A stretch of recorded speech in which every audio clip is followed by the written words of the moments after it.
Hey, it's Eric G. Around the House is sponsored by Baldwin Hardware. For 75 years, Baldwin Hardware has been known for its first-class quality and craftsmanship in door and cabinetry hardware. As an alumnus of the Baldwin Hardware Design Council, I can say I have seen the details and quality from design to the finished product. If you're looking for a new style and old-world craftsmanship, I can tell you there is only one Baldwin Hardware.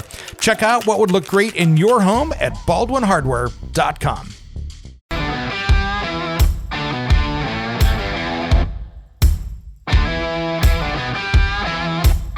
It's Around the House. Now, another one that's been interesting, and this is something that's been complex, and we're not going to get into the weeds on this because, quite frankly, it's boring radio and podcasting, but lumber prices have been all over the board. They have been expensive. They have been cheap. They've been back to expensive again.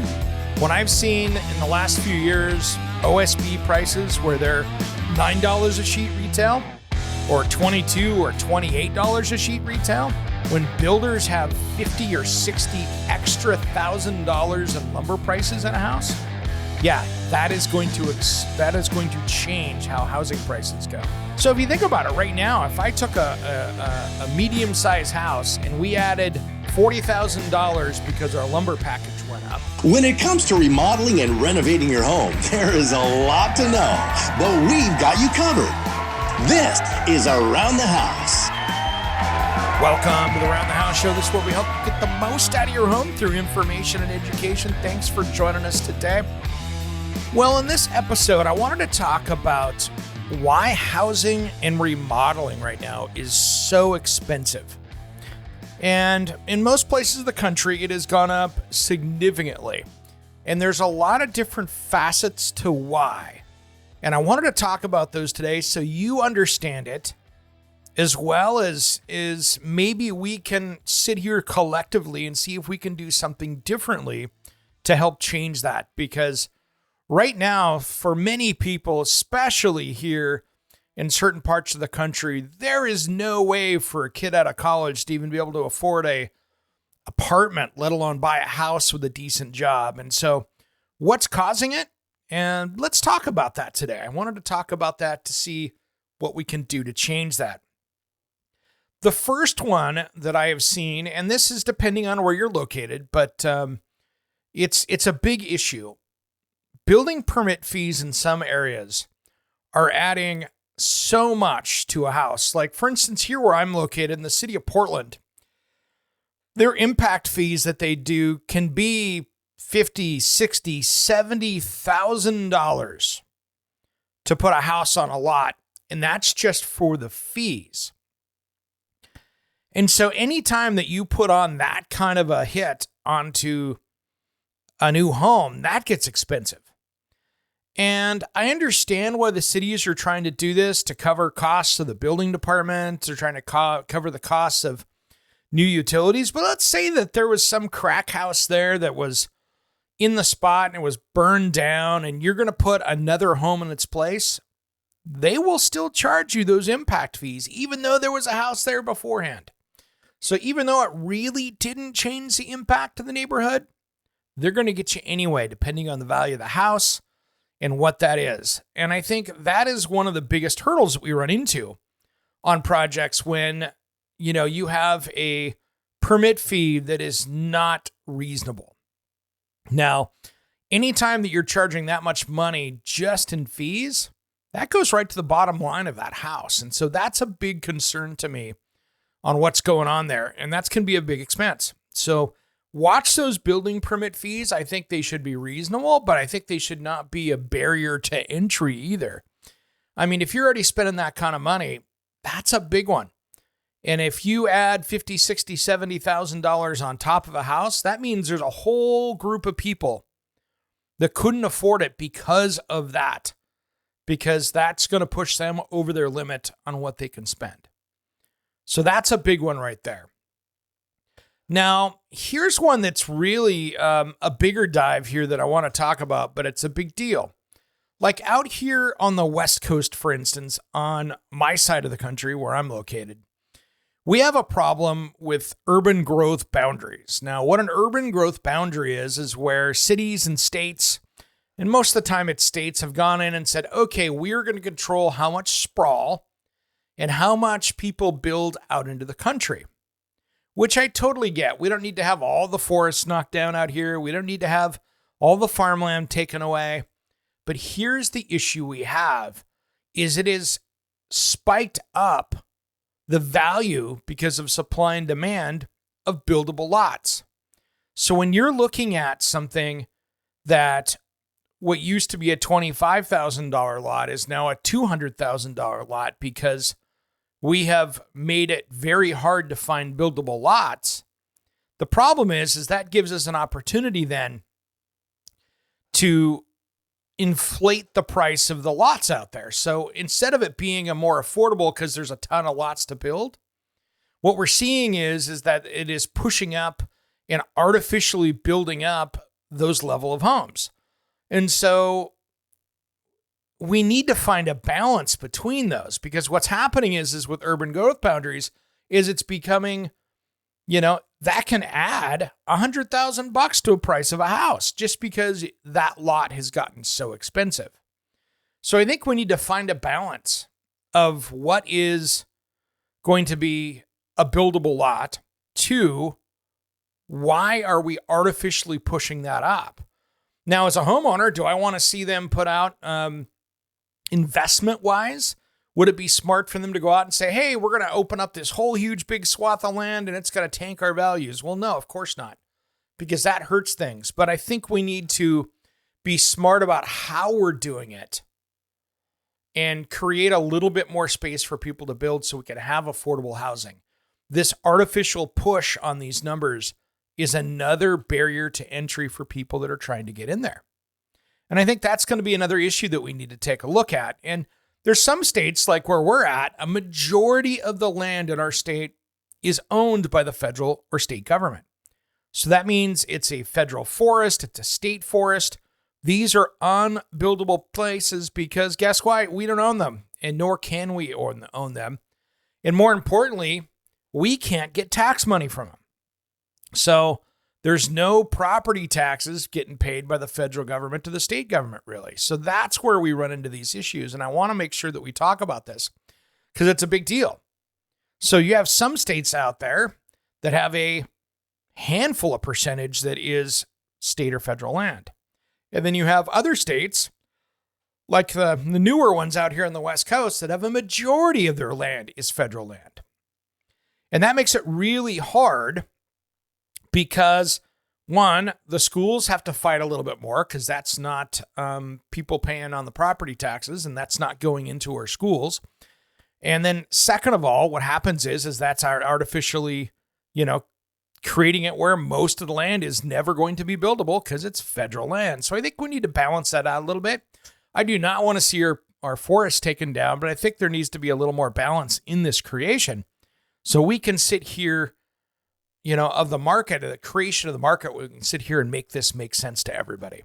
I think we need to balance that out. I think we need to open up more land. I think we need to have more places to build. But yes, that will come, at the detriment to Mother Nature in some areas. But I think if we do this correctly by creating the right amount of green spaces, we can have less impact.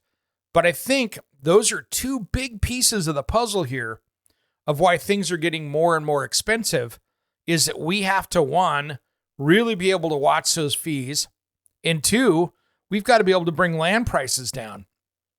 And that has to be more affordable for people to go in and do that. Now, next up here on the list is a big one, and it's one that we're going to carry into the next segment here, our labor shortage. Now, a lot of this comes down to what's going on in your school district. Yes, what are you doing in your school district to help build the trades? Is there a wood shop program in every middle school and high school? Did they eliminate those? Are those gone because they made them into computer science rooms? Is there ways for people to learn welding? What skills are they teaching in high school for people that want to go into trades? And that's a big issue right now because labor is very high, which is great for you people out there that are working in the trades because there is such a demand, but we're losing so many people. Our labor shortage that we have. We've got millions of jobs out there that we could have across the country for people in the trades. When we come back, we're going to talk more about that and what we need to do to get that changed around, because things are going to keep getting more expensive, which means it's harder for people to get into homes. We'll talk more about that just as soon as Around the House returns.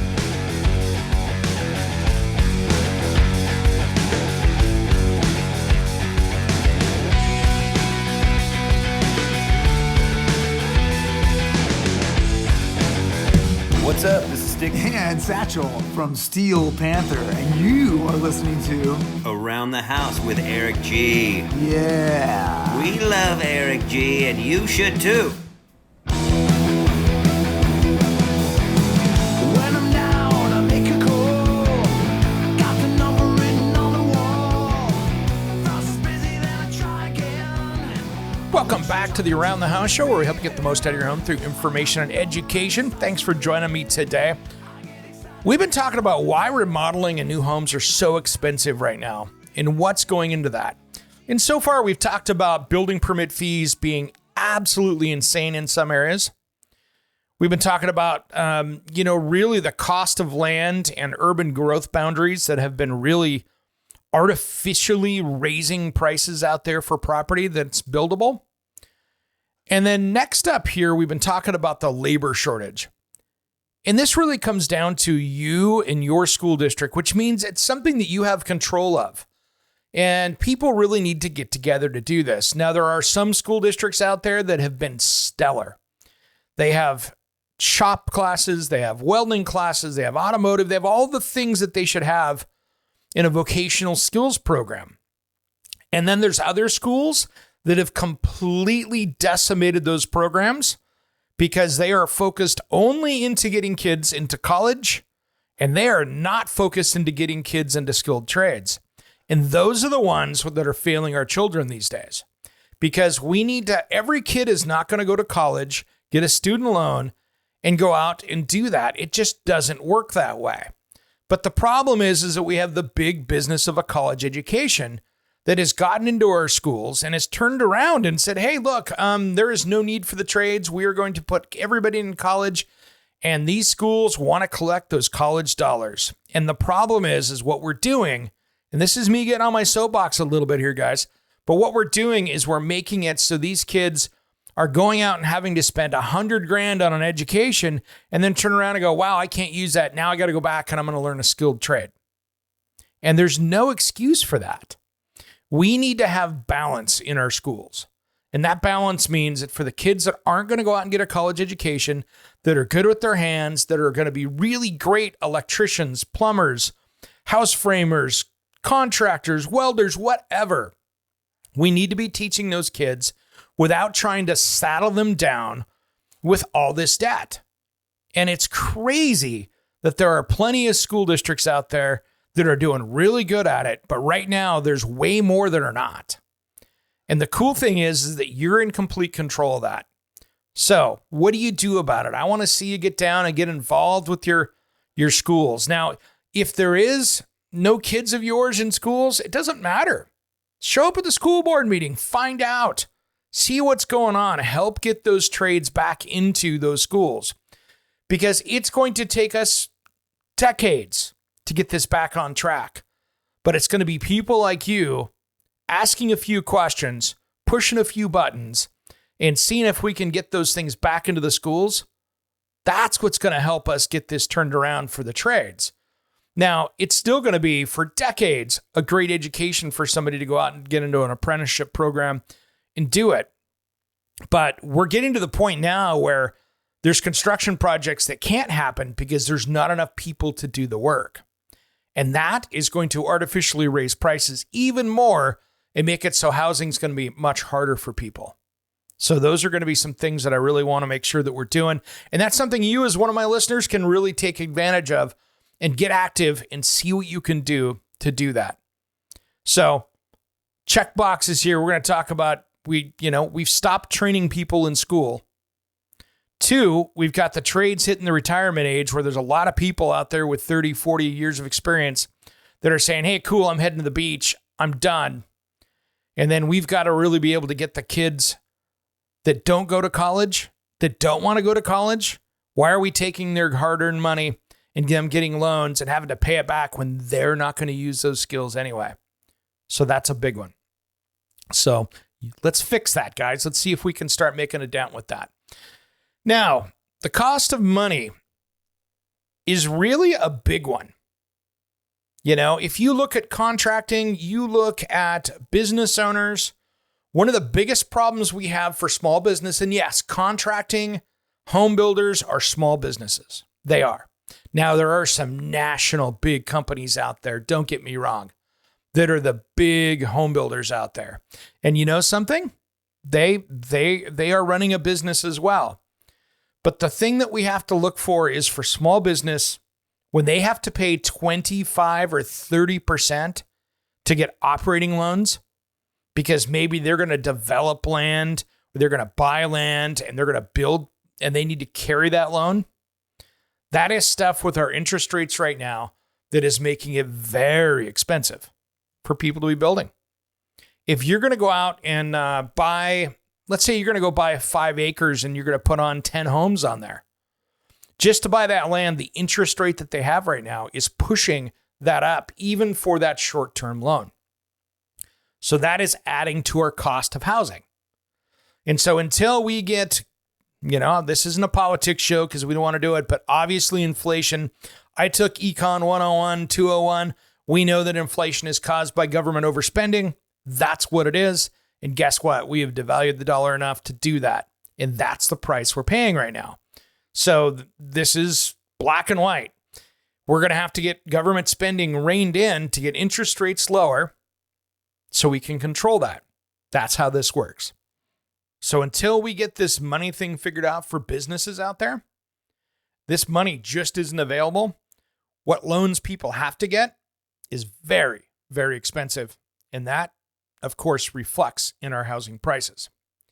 Now, another one that's been interesting, and this is something that's been complex, and we're not going to get into the weeds on this because, quite frankly, it's boring radio and podcasting, but lumber prices have been all over the board. They have been expensive. They have been cheap. They've been back to expensive again.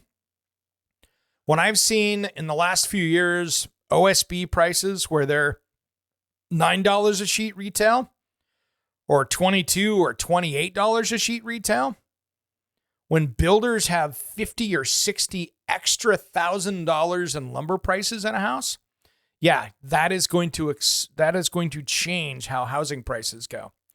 So if you think about it right now, if I took a medium-sized house and we added $40,000 because our lumber package went up, we added $40,000 for, let's say, your development fees to your city, and then you had, let's say, another $40,000 of inflated land cost due to urban growth boundaries and that. We just added $120,000 to the price of a home. Not even talking the labor. So even if we add in $10,000 for added labor costs in this house, we're at $130,000 for an average house. Think about that. $130,000 is a lot of money for an entry-level house for somebody. And that's where we've got to change that and make it where we can get into this a little bit better for people out there. And some of this stuff we have complete control over. We just have to change our mindset of how to do that. Now, when we come back, I'm going to talk onto a hot subject that I think is a little controversial but for some people, but I think it's a smart, easy answer to affordable housing. We'll do that just as soon as Around the House returns.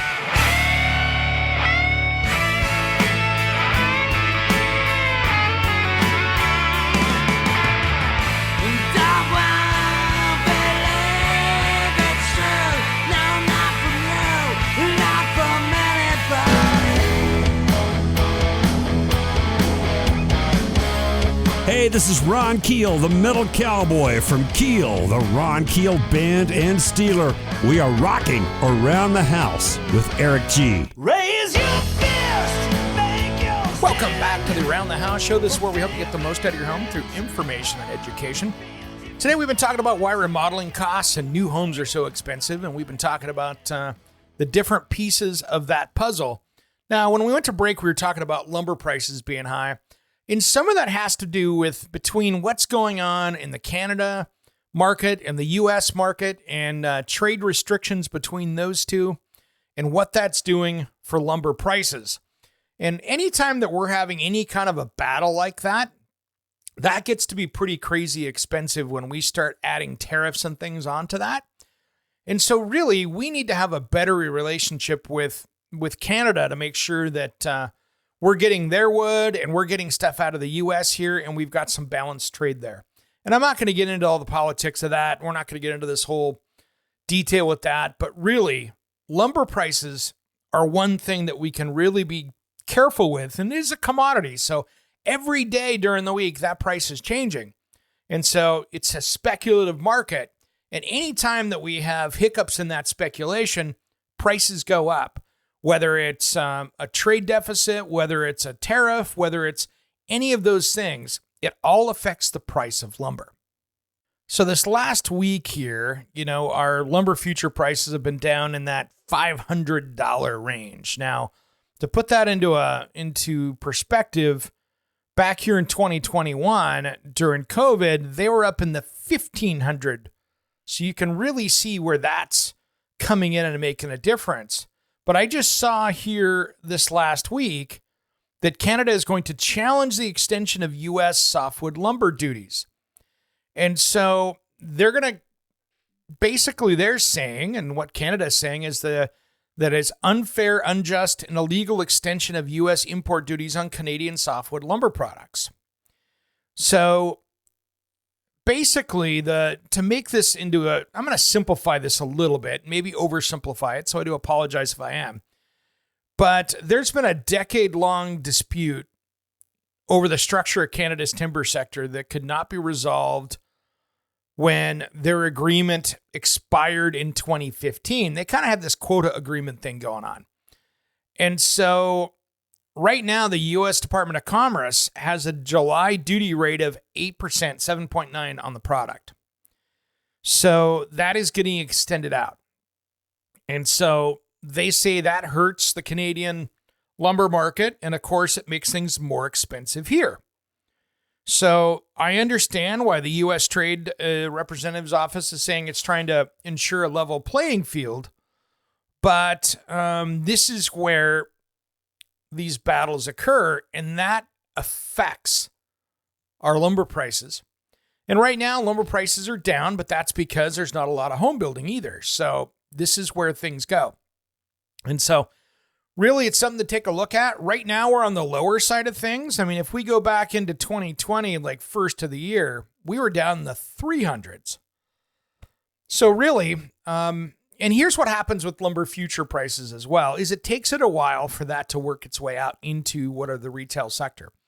So if people are buying lumber in September, October, whenever that lumber futures price is, that takes a while for that to occur. And then, we're kind of looking a few months out of what's happening in the lumber market for what's happening for builders and remodelers. So these are things to really take into account. And anytime that we get into these trade disputes, those are things that end up costing money, which make it a little bit harder on the builders and remodelers out there because those prices get more expensive. So keep an eye on lumber futures prices. It's a good way to see what the lumber price is going to be around the corner. Now, this is really your dimensional lumber. So this is 2x4s, sheets of plywood, OSB, that kind of stuff is what you're looking at when you're looking at lumber prices. So that's really where that is. It doesn't really change what's going on with cabinetry and some of the other finished goods. So just something to think about there. Now, here's another one that has been controversial, and I think it's something that's good, but it's also something that adds to the cost. So changing energy standards are something that do cost and save people. So let's talk about that for a minute. Anytime that we start putting in that we're changing energy standards, it usually doesn't reduce the cost of the materials, right? So if you have a dishwasher that has to come in with the new energy standard stuff, usually those are a little bit more money. And with this, it adds money to it. So for instance, if if you're looking at an induction range right now versus an electric because you're trying to push that, or a gas range, I love the induction ranges. They're good, but you're going to spend a lot more money for an induction range than you will over on on a gas range, for instance. It's just the way it is. And to really get a good induction range, you're going to have to spend a couple grand on it if you can find one, because they're so backordered out there. There's not a lot on the market today. But anytime that you're sitting there saying, okay, we're going to eliminate gas out of a neighborhood, that is an issue that comes up. It's going to be more expensive on those appliances to get something the other way. Now, the other thing we get into is energy standards, because, and again, these are things that I think are needed, but they just add to the price of a home. And maybe instead of doing so many rebates, that we end up helping out a little bit better for people that are trying to build affordable housing to get that in there. Because what happens is that, we're putting in more expensive heating and cooling systems because we need to. We need them to be more efficient. More efficient usually costs you a little bit more money on the front end. Just as, anytime that you're doing this stuff with ERV systems and ventilation, and it's creating a healthier home, which is smart, but it costs more money because you're putting more parts inside the house. So that is kind of an unavoidable part, but it is a part of really creating something that's going to be healthier. That does come at a cost. And that is unfortunate, but there's not really a lot we can do to avoid that except make some good choices on what we're doing. But really, that added cost adds up when you're building homes. So it's something to consider. Now, I'm going to get on my soapbox a little bit here again on this one. I think we need to create some more spaces for affordable housing and fit in the manufactured home community. Now, let me tell you how you do this. And there are people out there like Skyline Homes that do this every day that can create a more affordable factory-built home. You can build developments where the homes are prefabricated. They come out where all they have to do is build the garage that's detached to the front of it, and you'd never know this was a manufactured home community. But you can do it faster, cleaner, healthier, and in a factory environment with less risk and less material waste than you see. So I propose that we go through and really create some neighborhoods that are built out of these pre-made homes. And I'm not talking about your typical double-wide mobile home park. I'm talking about fitting them in small lots, nice yards, garages, something that looks like a regular door-to-door, suburbia community. But we can do it with a factory-built home for less money, period. And it's going to look like a regular neighborhood because you're going to have front garages on the front or the side of the house, depending on the design. And you can get those in there and get a turnkey place much faster and much easier with that. So I'm really advocating for prefabricated housing out there to take up some of this affordable housing stuff out there, because let's be honest, I think it's much cheaper to build a home in a factory environment where you can order sheet goods that are special size so you're not wasting it. The amount of waste that goes into a new construction build versus what's in a prefabricated, it's not close. A new construction build, you've got probably a couple dumpster trips of materials, and you sure don't have that when they have sized pieces correctly where the lumber is pre-cut at the right length. And that means you're not throwing away, which is materials you're paying for that are going in the landfill, so you're paying for it twice. So we got more to talk about this next segment. I want to talk a little bit more about this and how we can create some affordable housing just as soon as Around the House returns.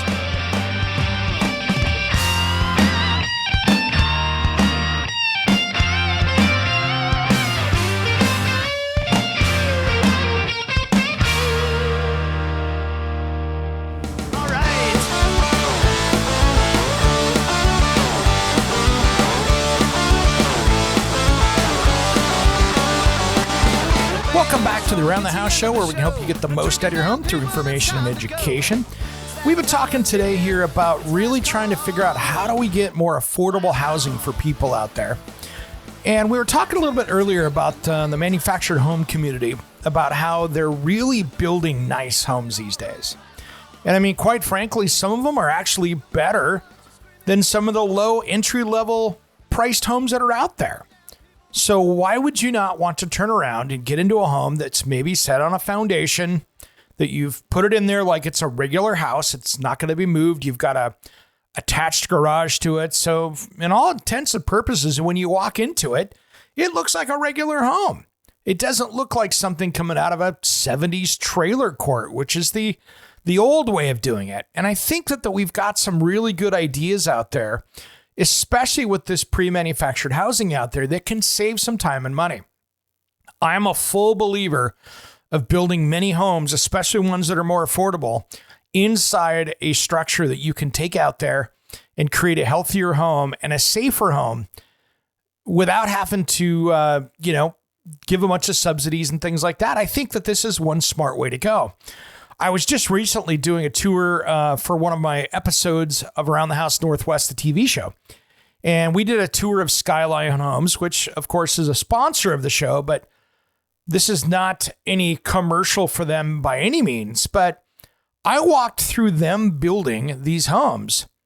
It is surprising how much better they're building those homes than many, site-built, stick-built homes.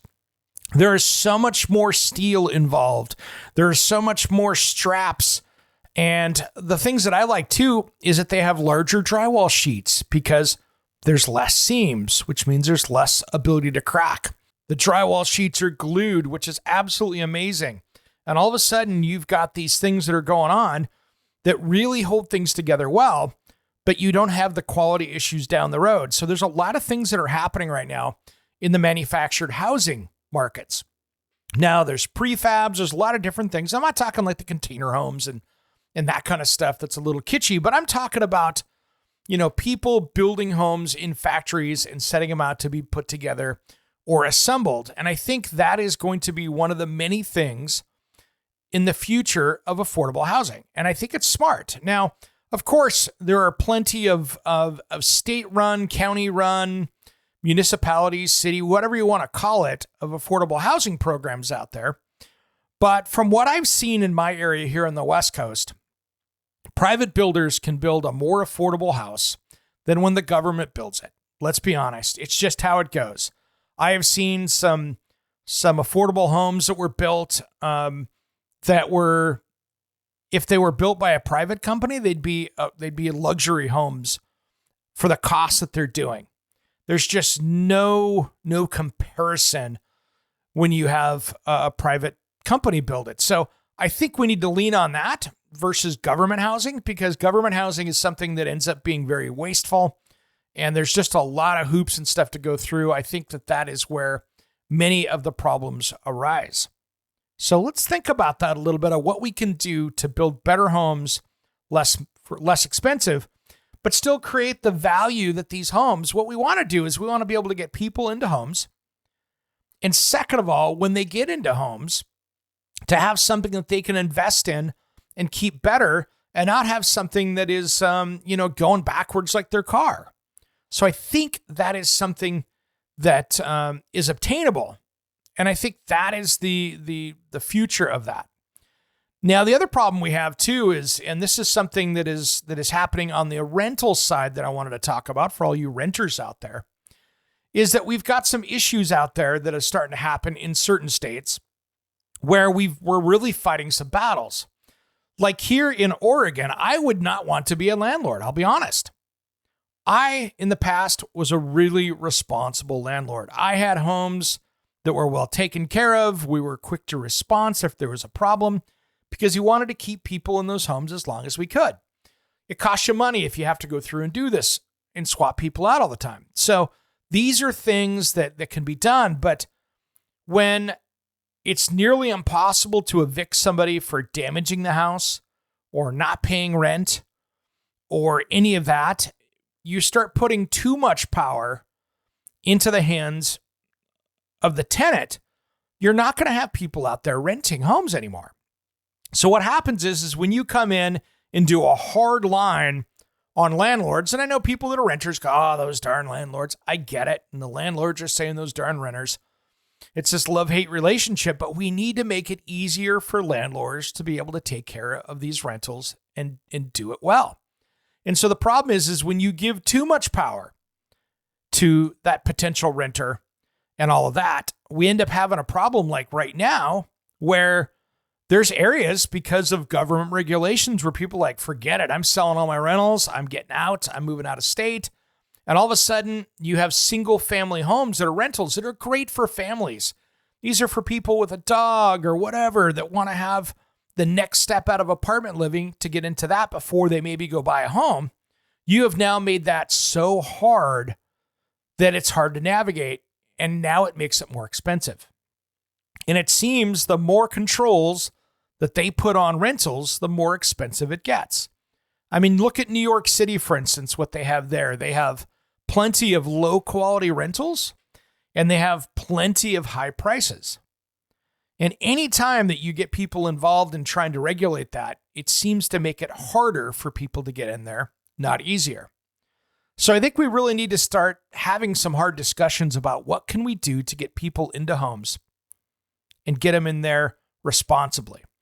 Now, we hear about the housing crisis as far as, the homeless out there. That's an entirely different subject that we're not really going to address here today, except that in many cases, and I'm going to say most cases is very accurate, that the people that you see living in tents on the side of the freeway here in many of these Western states and other Eastern states as well, but really in the areas that you see this is a mental health and drug addiction problem and not a affordable housing problem, because we really have to start taking care of people to fix that. And all the free housing in the world doesn't fix it if they have to follow rules where they're not doing drugs, where they're not hurting people, where they're not in a mental health crisis. We need to get these people helped, and a compassionate way of doing it. And we see that here. I fought for a number of years trying to wave the flag of creating a space here out of an old jail that they had built, a brand new jail here in the city, in Portland, in Multnomah County. They never used it. It was a jail facility, and they wanted to tear it down and make it into an office complex. And Jordan Snitzer came in and purchased it at the auction and then turned it into a really reliable and safe transitional housing for people that are wanting to get off drugs, get off the streets, and get into a safe place. They have now turned this into a great place for that because it had everything there. It was turnkey, ready to go. They could have put people in there in a matter of hours. And it was a building that they were going to throw away. And so now you've got a nonprofit that's in there taking care of people. And something that is such a tiny little dent of, a couple hundred people in there, but something that's a couple hundred people that are getting help. And I'm happy with that. Now, if you've got ideas on how to deal with this, feel free to send me a message over to roundthehouseonline.com. And that's the way to get a hold of me there. And we're going to be talking about with some great interviews coming forward here as well. We're coming into fall, so you know what it is with fall. And it's happy Labor Day weekend to everybody out there. This is really a day to celebrate you and the people, hardworking people in the country out there. But really, we're going to be talking about some really good subjects here coming up this fall, some great projects coming up, and some other great experts coming in. So we've got some exciting times coming up for Around the House.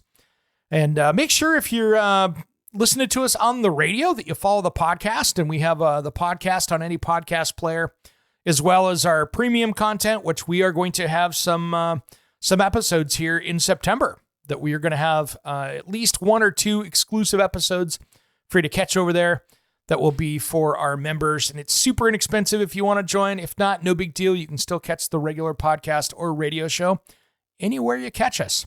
All right, everybody, have a great rest of the Labor Day weekend. Enjoy for all you out there that are working this weekend. We appreciate you as well because a lot of things still have to keep going on these holidays weekends. I appreciate y'all. Thanks for tuning in to Around the House. We'll see you next Saturday or Wednesday on the podcast. Thanks for tuning in to Around the House.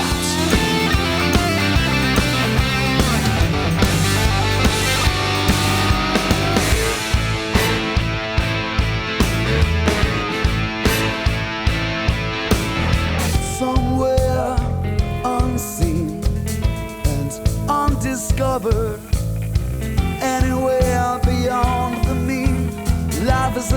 song, let's be lovers. We're all over the radio.